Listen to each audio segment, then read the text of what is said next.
Bismillahirrahmanirrahim. Assalamualaikum warahmatullahi wabarakatuh. Alhamdulillah, salatu wassalamu ala asrafil anbiya mursalin wa ala alihi washabihi ajma'in amma ba'du. Rabbi shrahli sadri wa yassirli amri wahlul 'uqdatam min lisani yafqahu qawli.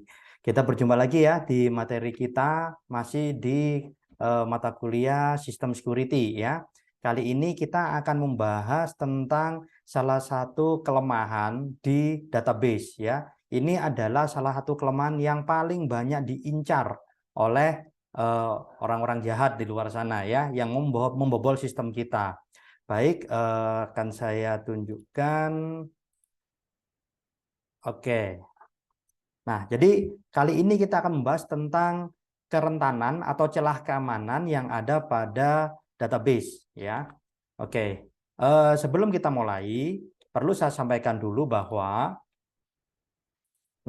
seluruh informasi yang ada pada video ini ditujukan hanya untuk pembelajaran saja dan tidak dibenarkan untuk digunakan di luar perkuliahan ini ya.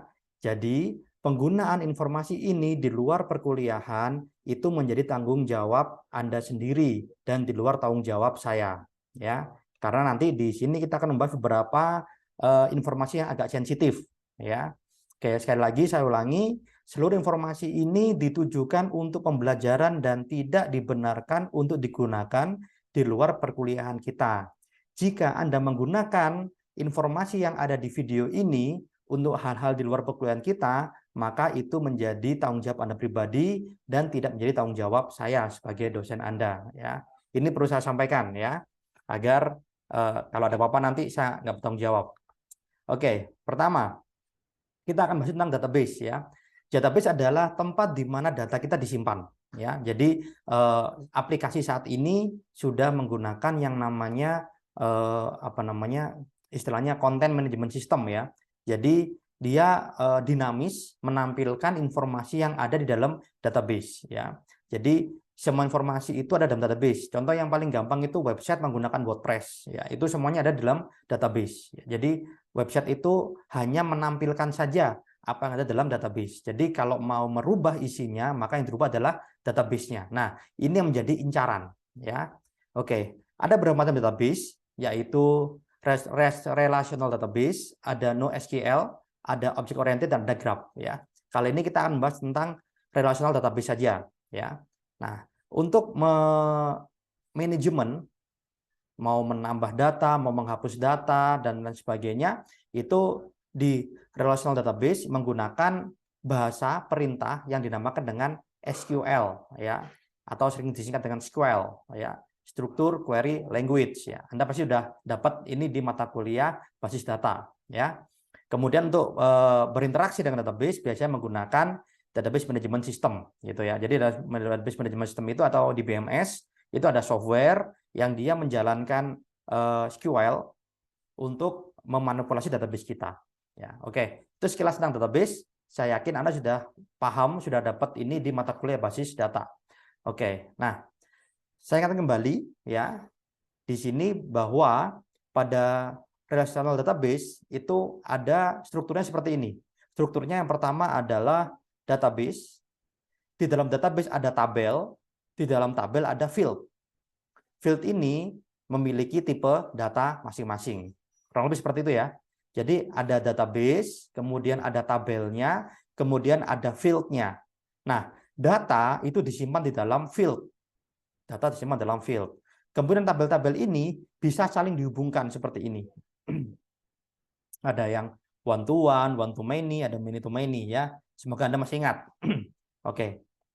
Itu yang disebut dengan relational database ya. Nah, serangan yang ditujukan kepada relational database ya disebut dengan SQL injection ya. Jadi SQL injection itu adalah memasukkan perintah atau query SQL ya itu di dalam query. Jadi ada query dalam query yang mana nanti hasilnya itu menghasilkan sesuatu yang berbeda dari query defaultnya dia gitu ya. Jadi sekali lagi SQL injection itu dia adalah memasukkan query. Jadi nanti ada query di dalam query, ada perintah di dalam perintah sehingga hasilnya itu akan berbeda nanti ya sesuai dengan yang diharapkan oleh si penyerang. Oke. Kita akan coba lihat contohnya, ya. Anda pasti familiar dengan query ini. Ini adalah query untuk login, ya, login di sebuah sistem. Oke, query-nya bagaimana? Select bintang semua field from user, nama tabelnya user, where yang username-nya sama dengan username, diambil dari variabel username, and password-nya sama dengan password. Ya, ini biar gampang saya pakai bahasa PHP ya. Saya pakai bahasa PHP biar gampang. Oke, teman, ini query ini kan dasarnya umum ya. Query ya seperti ini ya. Query SQL seperti ini. Tampilkan semua data dari tabel user yang username-nya sama dengan variabel username dan password-nya sama dengan variabel password. Oke, sekilas tidak ada yang salah dengan query ini, ya. Nah, bagaimana jika username-nya saya isi dengan seperti ini? Username-nya saya isi dengan petik kemudian or 1 sama dengan 1 titik koma minus minus. Apakah artinya ini? Artinya adalah petik ini kan query kan ada pembuka dan penutup ya. Pembuka dan penutup ya. Nanti kita tutup query-nya, kemudian or 1 sama dengan 1. 1 sama dengan 1 itu dia akan bernilai true. Benar ya. Maka dia akan mengeksekusi hal yang bernilai benar ya. Kemudian titik koma selesai di sini perintahnya, dan minus-minus ini sebagai komentar. Jadi baris setelah ini akan dianggap sebagai komentar dan tidak dikerjakan. Maka jika perintah ini, kode ini saya masukkan dalam variabel username melalui input ya, input apa namanya, input form biasanya seperti itu, query-nya akan jadi seperti ini. Select bintang from tabel user yang username-nya petik. Nah, yang merah ini kan query aslinya, yang merah. Kemudian petik satu lagi ini dari yang inputan, ya. Petik, berarti yang username-nya sama dengan kosong, or atau 1 sama dengan 1, true. Ya, 1 sama dengan 1 menghasilkan true.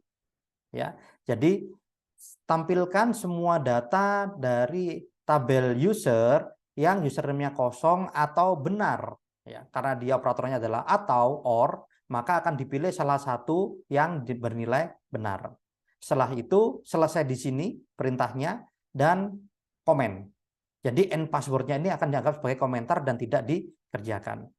Nah, singkat kata, ya, jadi perintah seperti ini bunyinya. Tampilkan semua data dari tabel user yang username-nya kosong atau benar. Disingkat lagi, tampilkan semua data dari tabel user yang username-nya benar, username-nya ada maksudnya. Maka apa yang terjadi? Semua data username akan tampil di layar Anda. Nah, seperti itu ya. Ini contohnya Excel injection yang basic aja. Yang basic aja dulu. Oke. Kemudian, nah ya, sama dengan true. Oke. Ini contoh yang lain. Contoh yang lain SQL injection masih dengan perintah yang sama.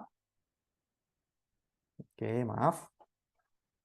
Dengan perintah yang sama, select bintang from user where username sama dengan variable username and password sama dengan password. Nah, bagaimana jika username berisi seperti ini? Username-nya namanya Jumat, ada petiknya. Sedangkan kita tahu bahwa petik ini adalah sebuah tanda di dalam perintah SQL. Gitu ya. Maka yang terjadi adalah seperti ini. Select bintang from where username sama dengan Jum. Kepotong dia di sini. Ya, and password sama dengan password. Maka jika Anda memiliki user yang namanya Jumat, dia akan selalu salah. Dia nggak akan bisa login ke dalam sistem karena namanya Jum aja, bukan Jumat. Gara-gara ada petiknya di sini. Ya, ini nggak mengganggu sih, cuman nggak merusak, tapi dia mengganggu. Jadi user yang pakai petik Jumat misalnya, saat, ya, kemudian yang pokoknya nama-nama yang ada petiknya, Jumain misalnya, itu nggak akan bisa login di sistem Anda. Gitu ya. Oke, contoh yang lain masih dengan query yang sama. Ya, masih dengan query yang sama.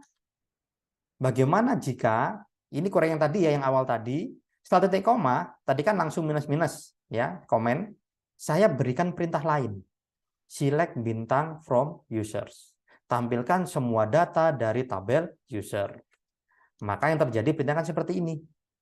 Select, tampilkan semua data dari tabel user yang username-nya petik ditutup di sini. Jadi username petik atau passwordnya nggak ada, passwordnya nggak ada, komen ya, atau 1 sama dengan 1, benar. Itu sama dengan 1 sama dengan benar ya. Kemudian titik koma ini selesai, perintah ini selesai, dilanjutkan dengan select bintang from users. Maka akan tampil semua data dari user, semua field-nya akan tampil.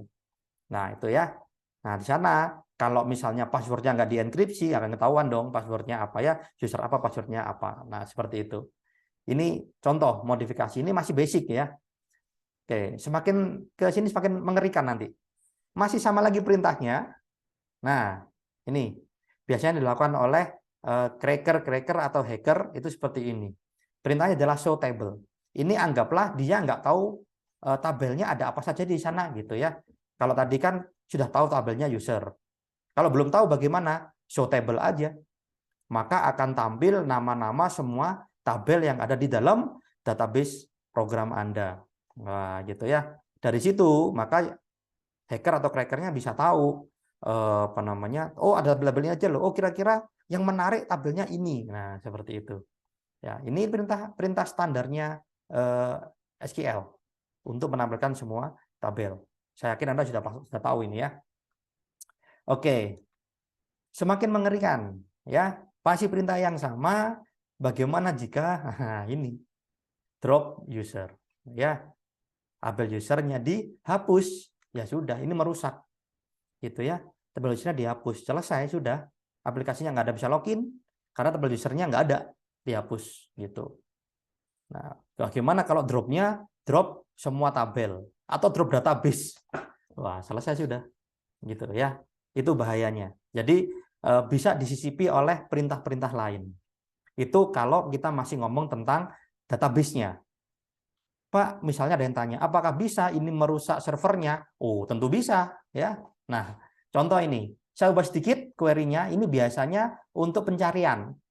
Ya, select from user where username like nama. Jadi di sini pakai perintah like, kemudian ada persennya. Masih ingat ya? Ada persennya itu biar kita bisa memasukkan sebagian dari nama kita. Misalnya nama saya Johan Erika, Anda kita masukkan Johan saja. Kalau pakai like, kemudian ada persennya. Persen ini kan semua karakter ya.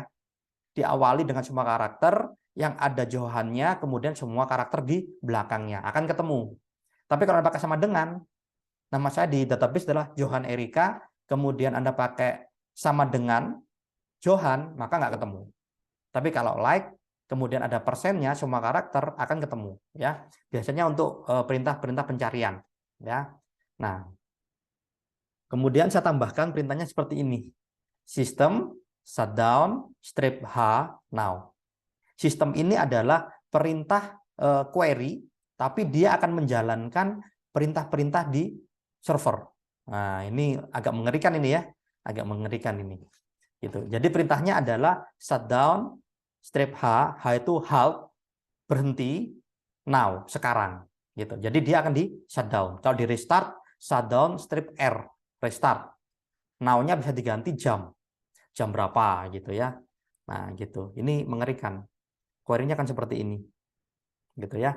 Jadi kita bisa mematikan server menggunakan query ini, SQL injection. Nah, itu kalau dimatikan servernya. Bagaimana kalau perintahnya shutdown ini saya ganti dengan rm-rf/.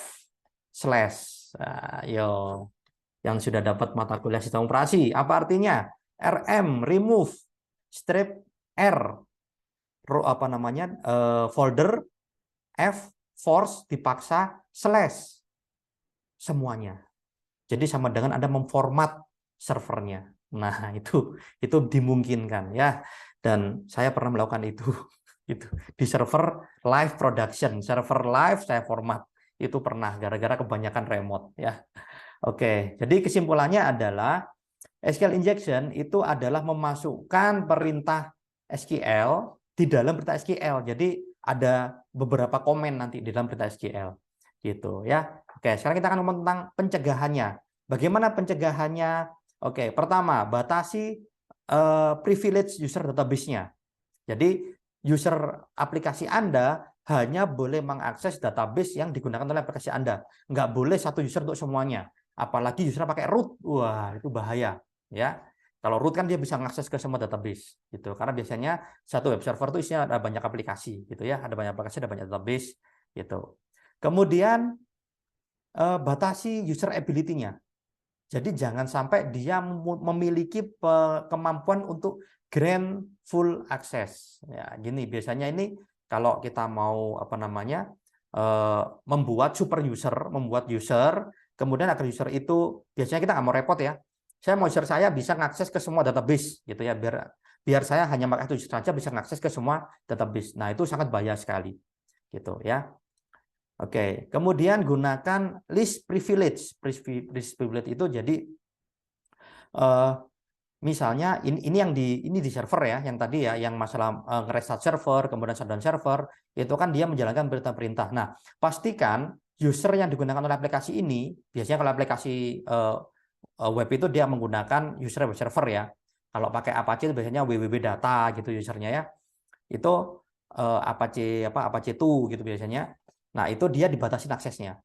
Dia nggak boleh melakukan hal-hal yang mengakses sistem gitu ya. Ini urusan di server sih ini.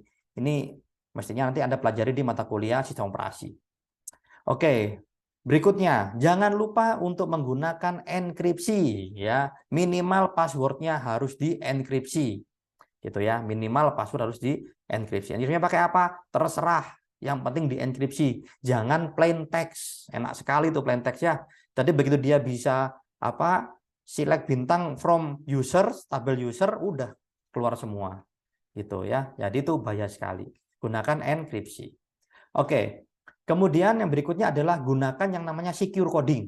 Secure coding ini apa? Secure coding ini adalah teknik pemrograman yang aman ya. Ini saya ambil contoh yang berkaitan aja dengan materi kita, yaitu dinamakan input validation and sanitization ya. Contoh ini di dalam bahasa PHP ya. Misalnya ada input untuk email. Ya, emailnya seperti ini, johan@winmalang.ac.id. Oke ya. Nah, untuk mengecek apakah ini format ini adalah email yang benar, kita bisa gunakan apa namanya function filter var. Ini di PHP ya. Filter var itu email apa namanya kita validasinya dengan filter validate email. Jadi kalau format emailnya ini nggak benar, maka dia akan menghasilkan ini invalid. Gitu. Kalau benar baru diproses selanjutnya. Gitu ya. Jadi misalnya nih emailnya salah ini nggak pakai @ misalnya atau nggak pakai domain yang valid misalnya .abc misalnya. Nah, itu akan ketahuan di sini. Gitu ya. Oke. Itu contohnya input validation and sanitation. Misalnya aplikasi Anda inputnya menggunakan NIM. Ya, kalau NIM di kita kan pakai angka semua. Jadi huruf nggak boleh masuk. Nah, contohnya seperti itu. Atau ada input tentang nomor HP. Nomor HP huruf nggak boleh masuk. Nah, seperti itu contohnya. Ya. Oke. Kemudian gunakan escape string. Ya. Escape string itu dia untuk memberikan escape karakter untuk tanda petik. Nah, seperti itu ya. Jadi kayak tadi ya contohnya, kalau namanya Jumat ada petiknya, itu kan akan memotong query. Nah, itu diberikan escape. Jadinya seperti ini. Jum petik at. Nah, jadi ini petiknya di escape. Jadi nanti yang masuk ke database namanya tetap Jumat. Seperti ini ya. Perintahnya adalah MySQLi real escape string. Sekali lagi ini dalam bahasa PHP ya, biar gampang aja. Gitu. Jadi namanya Jumat, kemudian kita buat real escape string, maka hasilnya jum petik at. Nah, kalau ini ditampilkan namanya, ya pasti ada backslash-nya. Berarti untuk menampilkannya Anda menggunakan function strip slash. Strip slash, maka untuk menghilangkan backslash-nya seperti ini. Maka nanti yang tampil adalah kembali ke awal Jumat. Nah, dan ini di query bisa. Di query bisa ya. Itu escape string. Kemudian secure coding lain adalah prepare statement ya. Ini yang atas yang warnanya kuning ini ya, ini adalah query biasa yang mana tadi akan terpotong ketika ada apa namanya petik, kemudian dia bisa kita injeksi dengan perintah-perintah yang lain. Nah, untuk menghilangkan itu ya, kita bisa gunakan yang namanya prepare statement. Ya, yang bawah ini. Ya, Anda perhatikan di sini perintahnya jadi select bintang from user where username sama dengan tanda tanya. And password sama dengan tanda tanya. Kemudian di bawahnya kita bind parameternya. Kita gabungkan parameternya.